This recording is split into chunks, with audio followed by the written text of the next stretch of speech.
How could you? I screamed, my voice echoing through the empty lot where our family home once stood. All that remained was a pile of rubble. I spotted Trent casually leaning against his BMW, sipping his daily Starbucks as he scrolled on his phone without a care in the world. He slowly looked up. "Oh, hey, babe. Welcome back," he said flatly. "While you were off finding yourself at that retreat, I took care of a little house project for us." My hands trembled and tears stung my eyes. I had just returned from a wellness retreat in the mountains, hoping to regain my strength after losing Mom. Now I came home to this violation. "A little project? Trent, this was our home," I shouted. "You demolished our 25-year life without even telling me?" He shoved his phone in his suit pocket and strode towards me, his imposing figure casting a shadow my way. I stood firm. "Eliza, that old place was getting run down anyway, and we could really use your inheritance money to build ourselves a nice new modern home." His voice turned from nonchalant to a growl. I flashed back to our wedding day when I saw that sparkle in his eyes. Now all I saw was cold, hard greed. "My inheritance? Is that what this is about?" I asked in disbelief. "You destroyed our family home, my memories with Mom, just to get your hands on my money?" "Our money, or at least it should be." Trent fired back, his temper rising. "I'm fed up with you keeping everything separate. The inheritance, your savings. We're married. After everything I've given you, the luxury cars, the country club membership, our children's college funds, you owe me." I stood speechless, rage and heartbreak swirling inside me. This was the man I once loved with my full heart. Lucas and Sophie's father. Now he was a stranger consumed by avarice. "Trent, you supported this family because it's your responsibility, not some favor you did me. I was the one working long hours in the classroom while you wined and dined your CEO friends." My voice grew louder, bolstered by a lifetime's worth of suppressed resentment. "Well, one of us had to bring money into this family, though it seems teaching second graders doesn't pay like it used to," he scoffed. That tore it. I swung my hand swiftly, slapping him hard across the face. The sound cracked through the empty space where warm family memories once echoed. For a moment his face registered shock, then his lips curled into a menacing smile. "You'll regret that, Eliza," he growled, stomping back towards his flashy car. "That inheritance is mine. You can make this easy or difficult, but either way, I'll get what I deserve." I stood alone among the ruins of my life, my mother gone, my home demolished, my husband transformed into a monster. I had dedicated years to my family, putting their needs before my own. Now Trent threatened to steal my last ounce of security, convinced he was owed a cut simply for being my spouse. I sank down atop a pile of gravel that once supported our living room. This man thought he could scare me into submission, believing I'd back down as I always had. The old Eliza may have acquiesced, terrified of conflict and desperate to keep the peace. But losing Mom showed me how fragile life was. I refused to surrender myself any longer. Gripping a chunk of drywall that displayed Lucas's childhood height measurements, I made a vow. Trent underestimated my strength if he expected me to hand everything over. I would fight with my last breath to protect myself and my children. With tears drying and resolve hardening, I marched forward, the demolition debris crunched under my feet, remnants of the past, fuel for my future. I was battered but not broken. Now focused by righteous fury, I pulled out my phone to call the one person I knew would help. "Hello, Claire? It's Eliza. I hope you still have room on your caseload because I need the best divorce lawyer in town." Sitting across from Claire over lukewarm coffees, I delved back into memories I had long suppressed. "Eliza, walk me through your relationship history with Trent," Claire said gently, her voice belying her reputation as a bulldog in the courtroom. I closed my eyes, transported back over 2 decades prior. It was 1998, and at 23 years old, I was focused on kickstarting my teaching career. Trent was an up-and-coming sales executive I met through family friends. Confident and charismatic, he swept me off my feet quickly. We married within a year, and by 30, I had left my job to focus on raising our children full-time. It was always my dream to be a mom. Trent was thrilled, too. He wanted me home, tending to the kids, while he traveled for work. I strived to be the perfect wife and mother. My parents helped tremendously while Trent was away. We were a close, loving family, up until 6 months ago when we lost my father unexpectedly. My mother's health, then, took a sharp decline, following Dad's passing. "I'm so sorry, Eliza," Claire offered gently. "That must have been an incredibly painful time for you. How did Trent respond?" I sighed, anger rising as I replayed his apathetic behavior in my mind. Honestly, Trent grew increasingly impatient and cold. He hated that I was preoccupied caring for my grieving mother. He began making callous comments about me playing nurse too much. Claire frowned, jotting notes on her legal pad. "And he provided no emotional support during this period?" "None whatsoever. If anything, he often compounded my grief with his cruel reactions." My mind drifted back to one piercing incident. Mom and I were reviewing some old photo albums together, laughing and crying as we relived nostalgic memories. Trent came home unexpectedly early from a work trip. "Ugh, is this what my house has turned into? A pity party patch?" he had grumbled. "Trent," I scolded, "have some compassion. Mom just lost her husband of 40 years. And I just want my wife back. This melancholy scene needs to end." He stormed off to pour himself a scotch. Mom's fragile smile had vanished instantly, replaced by resigned sadness. We didn't look at the albums again. I shook my head, drawn back to the present moment across from Claire. So there you have it. The man I once loved disappeared, consumed entirely by selfishness. And now? My voice quivered as I recounted the image seared into my mind of our demolished home, of Trent's unconscionable betrayal. Claire leaned forward, her expression shifting to righteous anger. "Don't worry, Eliza. We're going to make him pay." Over the next weeks, under Claire's counsel, I dug up documents, financial records, and Trent's vicious text messages. She was confident this evidence would land a favorable judgment. We sat across her wide oak desk reviewing our plan when Claire's phone lit up. She glanced at the screen and her eyebrows shot up. "Well, speak of the devil. It's a text from Trent. He says he wants to meet to discuss things civilly. He must have gotten wind that you lawyered up." Claire let out an icy laugh. My stomach churned, imagining his scheme. "There's no way I'm agreeing to some fake meeting just for him to intimidate me more." I know," Claire agreed. She stared pensively at her phone screen as a sly smile crept across her face.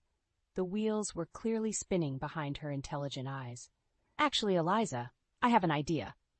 She leaned forward, resolve emanating from her.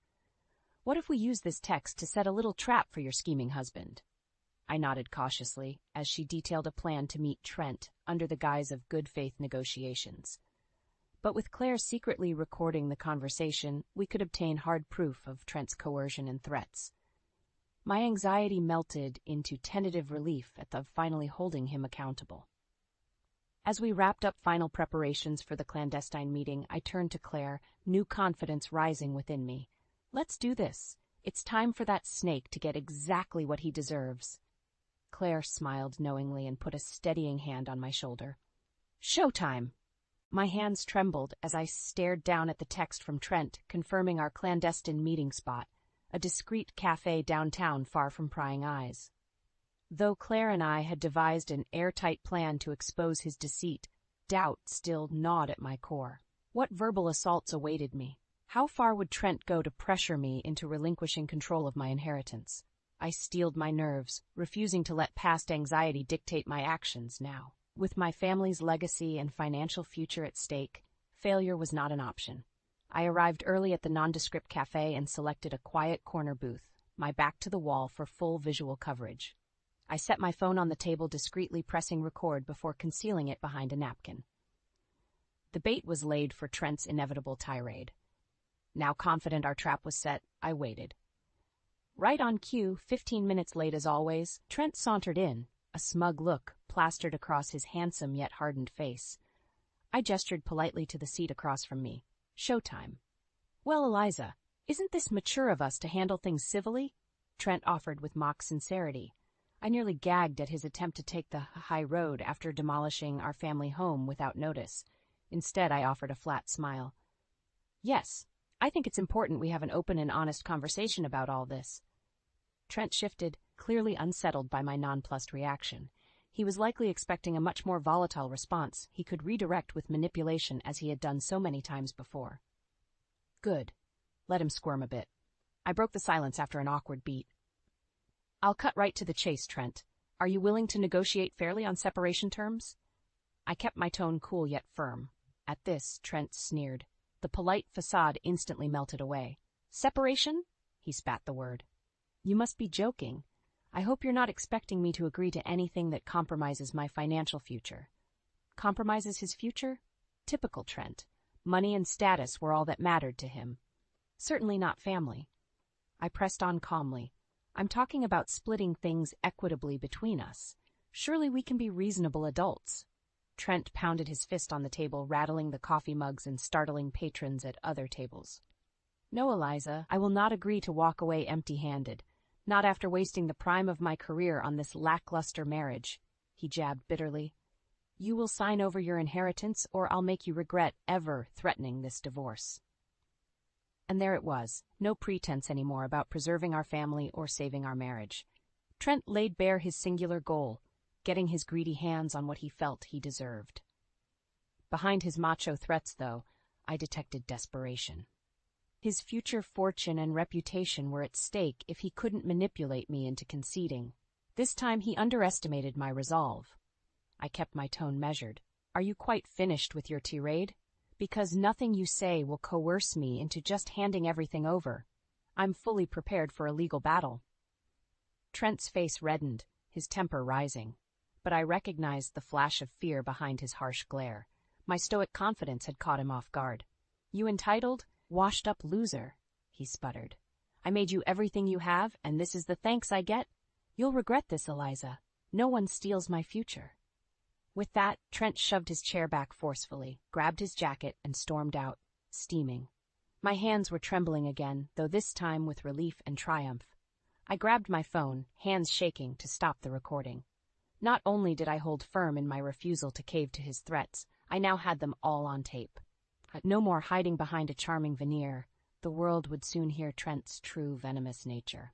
For the first time in months, I broke into a grin. My tormentor's downfall was imminent. With Claire masterfully pulling legal strings and karma beginning to strike back at Trent for his deceit, I had set the stage for his reckoning. I almost pitied the poor guy if he wasn't such a loathsome snake, willing to crush his own family for personal gain.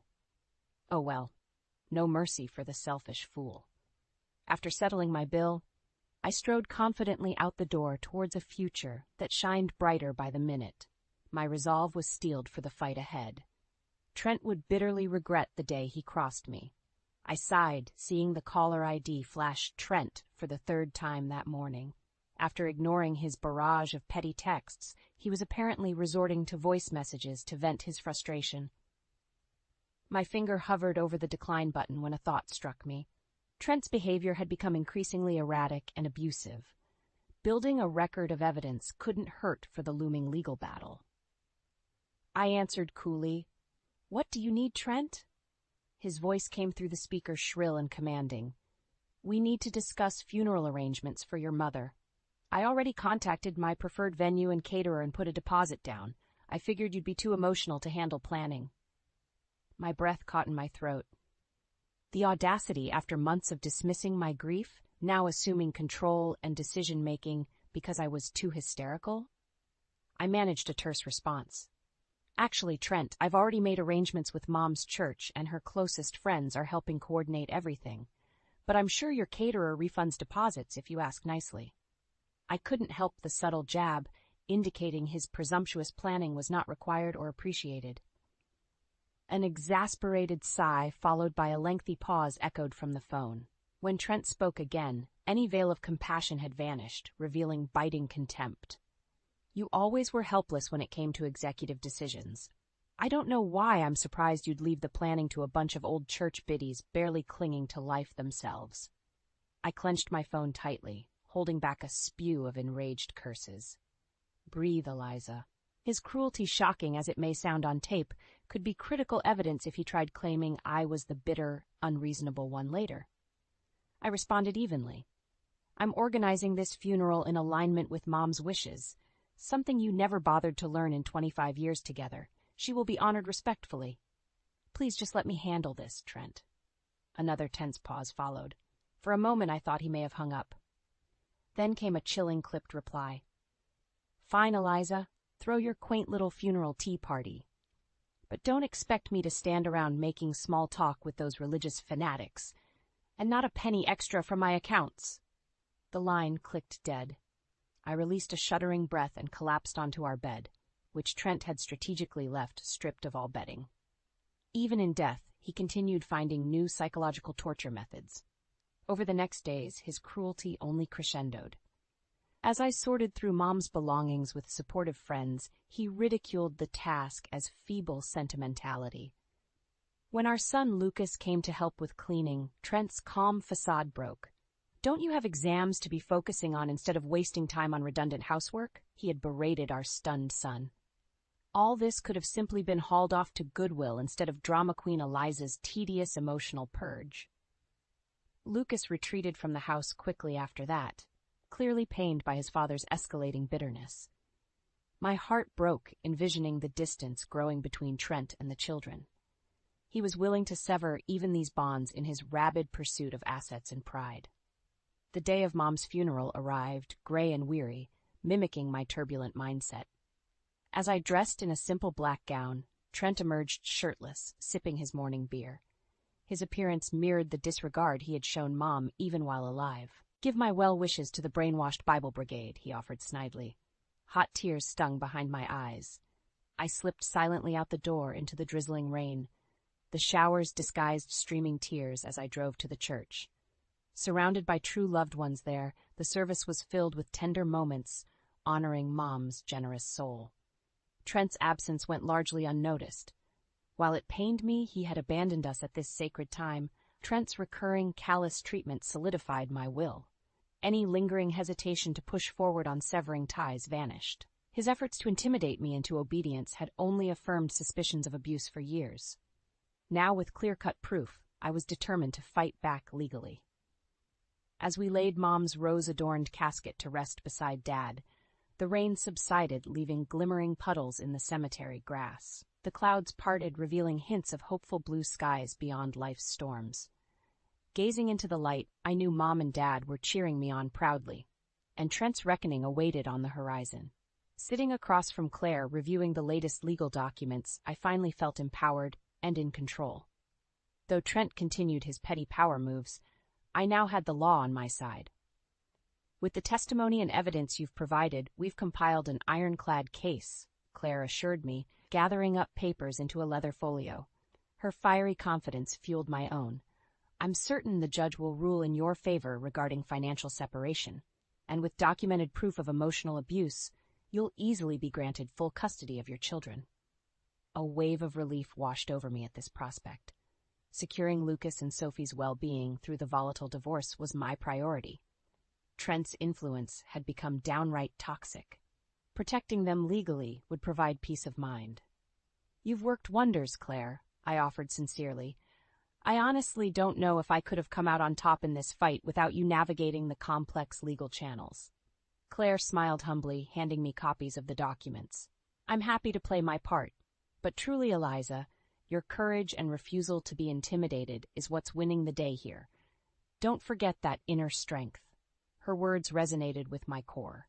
For so long I had minimized my resilience, believing Trent was the trailblazer. Now clarity revealed I was the foundation holding everything together behind the scenes, and I deserved equitable compensation for my sacrifices. Buoyed by this insight, I practically floated out the law office doors, ready to embrace the next phase with renewed moxie. My steps halted abruptly when I spotted Trent leaning smugly against my Subaru's driver's side door, preventing my entry. "Here we go again." "Well, isn't this cozy?" he offered sarcastically, gesturing to the law office. "Nothing like conspiring with shady lawyers instead of trying to salvage our sacred marriage vows." I scoffed at this warped perspective. I hardly think a healthy marriage involves one partner selfishly demanding assets and demolishing property without consent. "Now please move. You're blocking my car." Trent stepped defiantly in front of the handle as I reached to open it. His height had always given him an intimidation advantage. I refused to cower this time. "Not until you agree to a mediation session with a counselor," Trent demanded. "I'm sure once you explain yours fairly to an expert, they will set you straight about what you are entitled or not to." I nearly gagged at this attempt to silence me by making my protests seem irrational and uninformed. I glared directly at him with emboldened confidence. I know precisely what I'm entitled to, Trent, and I have an extensive, well-documented legal team securing it without manipulation. You will not cheat me out of my due compensation. His smug veneer flickered briefly with doubt. My audacity clearly hit a nerve. Regaining composure, Trent pressed closer, his stale coffee breath assaulting my senses. Careful, Eliza. You seem to have forgotten who ensured you lived so well all this time. Threaten my reputation and I'll reduce you to dirt. Though his words raised the hairs on my arms, I didn't flinch. We stood face to face in taut silence, twins titans at the peak of a perilous precipice. I broke the tension calmly. Feel free to sling threats if it makes you feel powerful, Trent. But we both know you stand to lose far more than I do here. With strength belying my trembling core, I peered unwavering into his dark eyes. Now for the last time. Get away from my vehicle. You no longer dictate my life. A charged beat passed where anything could have transpired. To my relief, Trent scowled bitterly, then stepped aside, grumbling. I maintained vigilant composure despite quaking inside, safely driving off without glancing back. Maintaining courage through intimidation tactics was not easy, but I realized the breadth of my fortitude, and nothing was stronger than a determined woman protecting her interests against a greedy bully. Game on, Trent. Your reckoning awaits. I tapped my foot impatiently, glancing between my watch and the imposing courthouse doors. Claire and I had filed the paperwork, petitioning for financial separation over a month ago, and the court date had finally arrived. Yet despite the early hour, Trent was characteristically late, no doubt a feeble attempt to regain control by making me wait anxiously. Little did he know, I had reached a state of zen. The law was on my side. 15 tedious minutes later, Trent came swaggering up the marble steps, not a hair out of place in his arrogantly confident power suit. I offered a cordial smile. Nice of you make an appearance, Trent. Shall we proceed? He bristled at my unruffled demeanor, but nodded curtly. I led the way into the expansive courtroom as we took our respective places at the defendants' tables. Claire entered soon after, flanked by our other legal aides, nodding reassurance. I kept my breath steady, visualizing victory as the bailiff called court into session. This was it, Judgment Day, for Trent's deceit. The proceedings commenced efficiently, with Claire masterfully presenting our evidence of emotional abuse and financial coercion. The judge listened solemnly, eyes widening at particularly shocking voicemails from Trent maligning my character. I had to hand it to Claire. She had crafted an utterly unimpeachable case. After what seemed an eternity, the judge cleared her throat, peering sternly over spectacles. In light of the comprehensive evidence provided, I hereby grant the petition for dissolution of shared finances. All assets and inheritance shall remain exclusive property of Eliza, the plaintiff. I nearly collapsed with relief and triumph. Glancing to my right, I noticed Trent turning a shade of crimson I hadn't witnessed since Sophie's terrible twos tantrums. Veins bulged from his neck as he sputtered incoherently, trying to interject. The gavel pounded authoritatively, silencing him. Sweet victory. Additionally, in consideration of documented mental abuse, I'm granting Eliza full legal and physical custody of both minor children, the judge continued firmly. At this, Trent slammed his fists furiously on the tabletop, sending pens flying wildly. This is outrageous, he roared, spit flying. That money is rightfully mine, and you can't take my kids, Eliza. Before the bailiff could react, Trent sent the defendant's table crashing onto its side with a violent shove. He fixed his crazed eyes on me, shouting accusations as security restrained him.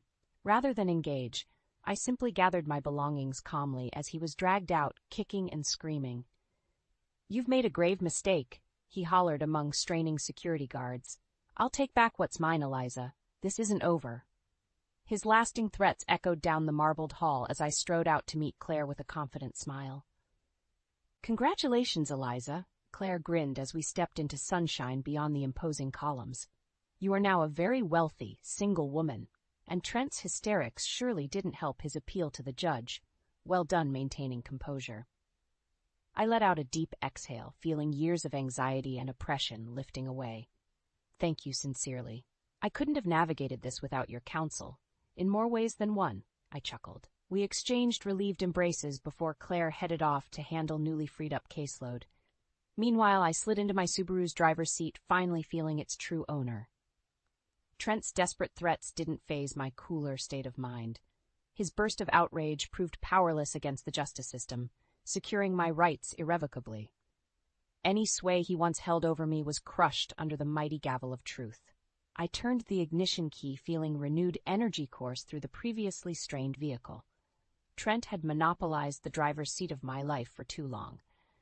But with his recklessly controlling hands finally off the wheel, I cruised eagerly onward down the open road toward independence. "Mom, that creme brulee was amazing!" Lucas grinned, leaning back contentedly after our celebratory dinner at the upscale French bistro. "We definitely have to come back here." I smiled at my son, who was home on a short break before summer internships ramped up. With Trent temporarily absent from family life, the cloud of tension had lifted. Sophie squeezed my hand affectionately from across the table. "I'm so proud of you for standing up to Dad, Mom. You deserved that win in court," she offered sincerely. I swelled with gratitude to have my children close again, without fear of callous comments shattering tender moments. As we strolled outside the restaurant, Lucas suddenly gripped my arm, nodding towards the bar next door. There sat Trent, half slumped on a stool, staring numbly at CNN, blaring predictions for an upcoming economic recession. Even from a distance, his unkempt appearance revealed a broken man. I felt Sophie's hand tense on my shoulder. "Let's go, Mom," she urged gently. I paused, taking in the scene of my once formidable opponent, diminished to a drunken shell of spite. His legacy and reputation apparently lay in shambles, much like the remains of our demolished home. Investors and elite executives had shunned him after his court outburst made salacious headlines. Rumor was his assets had taken a significant hit in the latest stock market plunge as well. The community backlash only amplified his downfall. "Karma's a beast, eh, Trent?" Lucas muttered. Seeing his disheveled father still sparked sadness behind the resentment in Lucas's eyes. Sophie linked her arm through his comfortingly as they walked ahead to gather an Uber. I stood frozen, gazing upon the aftermath of Trent's greed and hubris. Claire was right. He had far more to lose than me by refusing to compromise. Now every manipulative scheme and sociopathic threat had come crashing down in a brutal reckoning. Hard times humbled even the proudest titans. Though my righteous anger towards Trent persisted, witnessing his self-destruction awakened traces of pity amongst the bitterness. Perhaps if he demonstrated true remorse and sought help for underlying issues driving his egocentric worldview. My sympathetic pondering was cut short when Trent glanced up blearily from his drink. His bloodshot eyes registered rage seeing me. He rose unsteadily and staggered over, wearing a twisted smirk. "Come to gloat, have you?" he slurred, whiskey breath assaulting my senses. "Little Miss Righteous Victor." Trent wobbled, but spite sharpened his words. I stood calmly, meeting his hollow glare. "No, Trent, just heading home after dinner with our kids, actually. I do hope you'll get the help you need." Before I could finish, Trent erupted in a spit-flying diatribe. "Save your sanctimonious talk. This is your fault, Eliza. Your petty comeuppance threats me destitute and despised." He swayed aggressively closer. "I lost everything because of your self-centered vengeance." Sensing the confrontation escalating, I stepped cautiously back, gesturing to the approaching bartender for assistance. Trent was clearly beyond logical exchange in his inebriated rage. His unhinged tirade continued, attracting shocked attention from passers-by. "Mark my words, Eliza. I will get even. Your little celebratory parade ends now." He lunged towards me as the bartender grabbed him. I retreated quickly to where Lucas and Sophie stood horrified. Police sirens wailed from down the street, responding to calls about the disturbance. "Let's go home," I urged, ushering my shaken children away from the nightmarish scene. Glancing back, I glimpsed Trent being shoved into a squad car, drunkenly raging about comeuppance as they sped away. The vengeance Trent had poisonously plotted was now his own ruin, woven by greed. And despite his threats, watching him fade, unhinged and unwell in flashing police lights, I pitied more than feared the broken, bitter man. A year had passed since that tumultuous night, witnessing Trent unravel completely. His drunken threats persisted for months between jail sentences and court-ordered rehab sessions. But word was he had finally accepted a lenient sentence at an upstate center specializing in anger issues and financial disorders. With Trent's toxicity no longer poisoning my home space, I began envisioning how to rebuild, starting with restoring the literal foundation he had callously crushed. On a refreshingly mild Saturday morning, I stood smiling with Lucas and Sophie on the vacant lot where our family home once stood sturdy for decades. Claire snapped photos capturing the hopeful moment as we broke ground to construct a new dwelling, not haunted by residual darkness. "I'm so proud of you, Mom," Sophie repeated, squeezing my shoulder. "This is a fresh start for all of us." I surveyed the space, buzzing with construction crews hauling lumber, while Lucas and I discussed potential layouts. Trent's devastating demolishment had crushed more than bricks and mortar. But rising resilient from the rubble, I would forge new sanctuaries for my children, devoid of oppressive shadows. Over the next year, tangible rebuilding progressed in tandem with inner healing. With each golden beam raised and brick mortared in place, I sensed our spirits mending as well. Soon the lingering wounds from Trent's destruction would be more scar tissue than open gash. On a crisp autumn afternoon, I gathered with loved ones to celebrate the finished product, a gorgeous contemporary farmhouse blending vintage charm with sleek upgrades. Sophie and Lucas had invited college friends. Supportive relatives filled the home with infectious laughter. As caterers circulated with champagne to commemorate the occasion, I paused to admire photos adorning the fireplace mantel. Images of my parents smiled down, filled with eternal light and love despite their earthly absence. Gazing around at those present, additional missing faces stood out painfully. Trent's parents had shown their true colors, aligning firmly with their son despite incriminating evidence against him. And Trent himself sat stewing in isolation, still too prideful to take accountability. Their self-imposed misery was punishment enough. Occasional pangs of sadness resurfaced, missing the man Trent used to be before ambition consumed him. But focusing forward allowed me to appreciate life's everyday joys again, instead of dwelling on toxic relationships. Later, after guests had dispersed with hearty congratulations and housewarming bouquets, Sophie joined me on the front porch, gazing up at constellations glittering optimistically. She broke the pensive silence. "Dad sent me a brief letter today from the rehab center.